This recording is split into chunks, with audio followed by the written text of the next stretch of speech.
नमस्कार दोस्तों, मैं हूँ शोभित और आज वैसे 2-3 वीडियो आएंगे यार रात तक, जिसमें हम लोग आरटीआई के बारे में भी बात करने वाले हैं। लेकिन उस वीडियो में थोड़ा सा टाइम लग रहा है एडिट होने में। और ये वीडियो सुबह से बहुत सारे लोग कॉल कर चुके हैं इसके लिए कि सर हमें किस रैंक पे क्या मिल जाएगा, क्या करना चाहिए, क्या नहीं करना चाहिए। तो देखो, हमने लास्ट वाले वीडियो में डिस्कशन किया था कि हमें PIL डालनी है या नहीं डालनी है। हम टीम से डिस्कस कर रहे हैं और ये भी डिस्कशन का ही पॉइंट है। अभी मुझे लग रहा है थोड़ा और टाइम भी लगेगा। लेकिन हाँ, काफ़ी सारे लोगों को जिनको रैंक मिल गई है वो बहुत कंफ्यूज हैं। और PIL डालनी है या नहीं डालनी है वो भी एक बहुत कंट्रोवर्शियल चीज़ है। उस पर मैं कुछ अभी क्लियरली नहीं बोल सकता क्योंकि उसमें थोड़ा सा टाइम तो लगेगा ही लगेगा।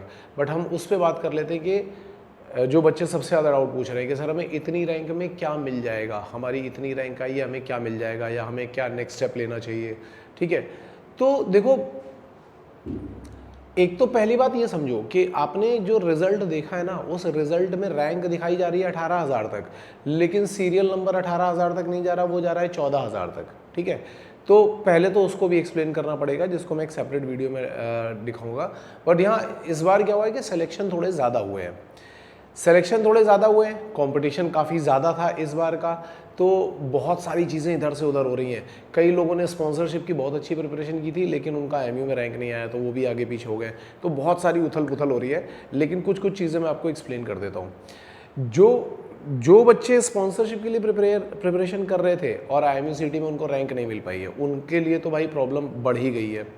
लेकिन कई सारे लोग ऐसे भी थे जैसे NDA के लिए प्रिपेयर कर रहे थे या JEE के लिए प्रिपेयर कर रहे थे और उनको स्पॉन्सरशिप का कोई आइडिया था ही नहीं।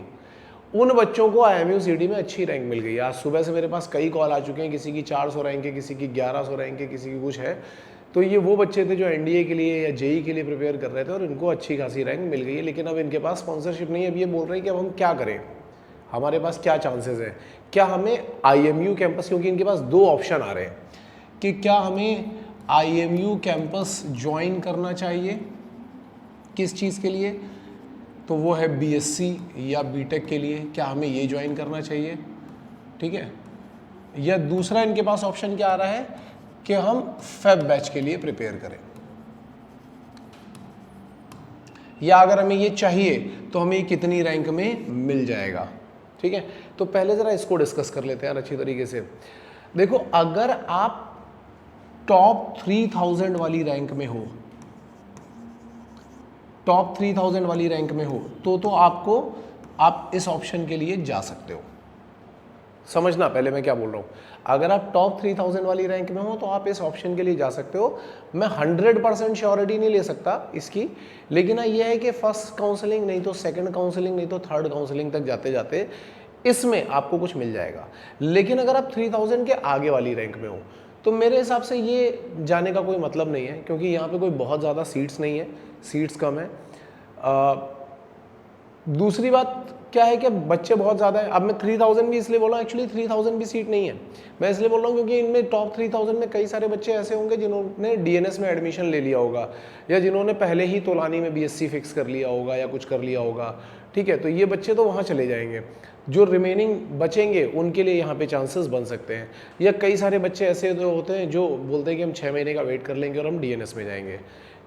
अगर आप 3000 के आगे हो तो मेरा सजेशन ये है कि आपको फेब बैच के लिए ही जाना चाहिए। लेकिन फेब बैच के लिए भी कितने बच्चों को जाना चाहिए उसको भी समझना। अगर हम ये बोल रहे हैं कि मान लो 14,000 तक का सीरियल नंबर है, इतने टोटल रैंक दिए गए हैं, तो इसका जब आप टॉप 40% निकालोगे तो इसका जो टॉप 40% है वो आएगा 5,600। अगर आप मोटा मोटा पकड़ लो तो चलो मैं इसको राउंड फिगर करके 6,000 रैंक कर देता हूँ। तो 3000 से 6000 वालों के लिए, या आप ऐसे बोल दो कि टॉप 6000 वालों के लिए यहां पे अच्छे चांसेस हैं, फेब बैच के लिए अच्छे चांसेस हैं। क्योंकि लास्ट ईयर फेब बैच में कंपनीज आ गई थी। एंग्लो ईस्टर्न तो रहती ही रहती है, ग्रेट ईस्टर्न थी, ठीक है, और समुद्रा में भी आपको मिल जाता है। ठीक है, 7 आइलैंड है, वॉलेम आ गई थी लास्ट ईयर, फ्लीट आ गई थी, तो ऐसे करके, और SCI रहती है। तो ऐसे करके इतनी कंपनीज हैं जिसमें आपको चांस मिल सकता है। लेकिन ये भी किसके लिए, ये टॉप 6000 के लिए। लेकिन अगेन स्ट्रिक्टली ऐसा नहीं है कि केवल 6000 वालों को लेगी और 6000 वालों के बाद को नहीं लेगी।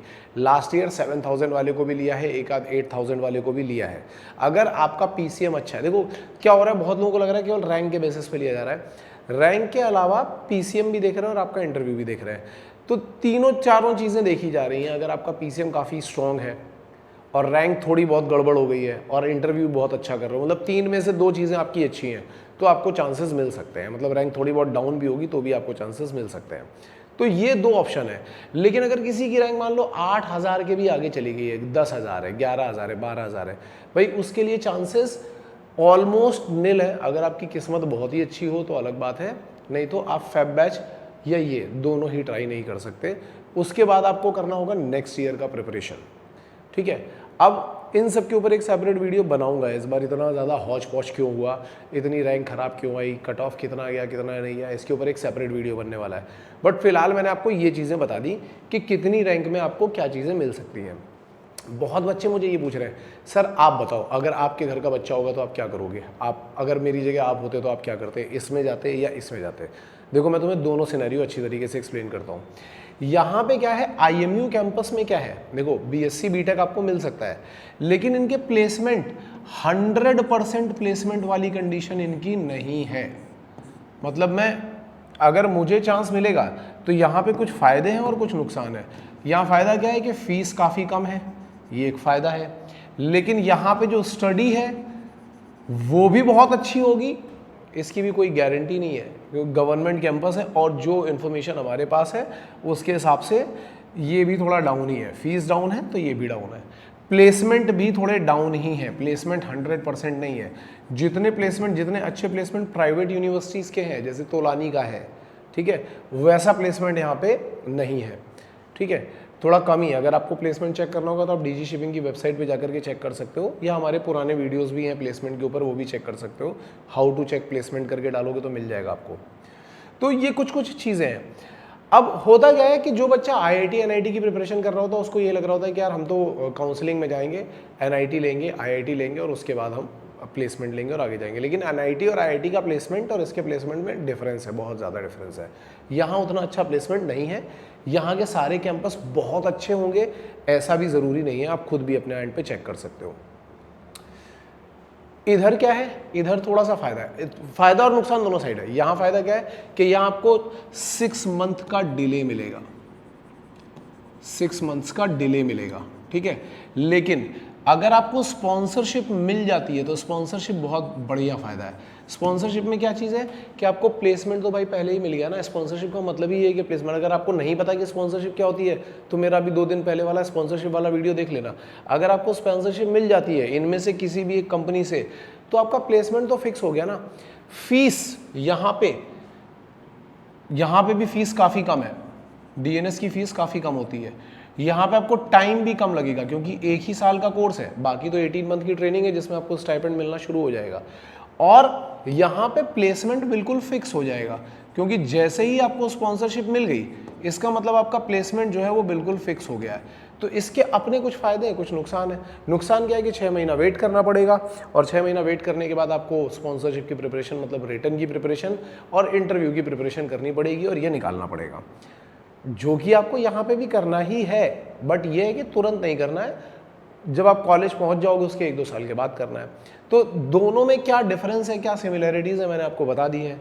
ये गवर्नमेंट कैंपस है इसलिए फ़ीस थोड़ी कम रहती है, ठीक है। स्टडी भी आपको दिखाई पड़ रहा है यार, और वो सारी चीज़ें मैंने यहाँ पे भी बता दी हैं।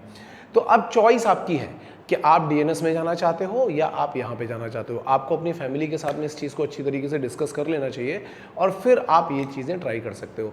अगेन एक बार मैं बोल रहा हूँ, अगर मेरी या मेरे किसी फैमिली मेम्बर की रैंक बहुत अच्छी है, वो बच्चा पढ़ने में अच्छा है, इंटरव्यू, जैसे एक बच्ची ने कॉल किया था, वो एनडीए की प्रिपरेशन कर रही है, एनडीए में भी उसकी काफ़ी सही रैंक थी, ठीक है, और उसको इंटरव्यू भी मतलब उसका अच्छा ही है।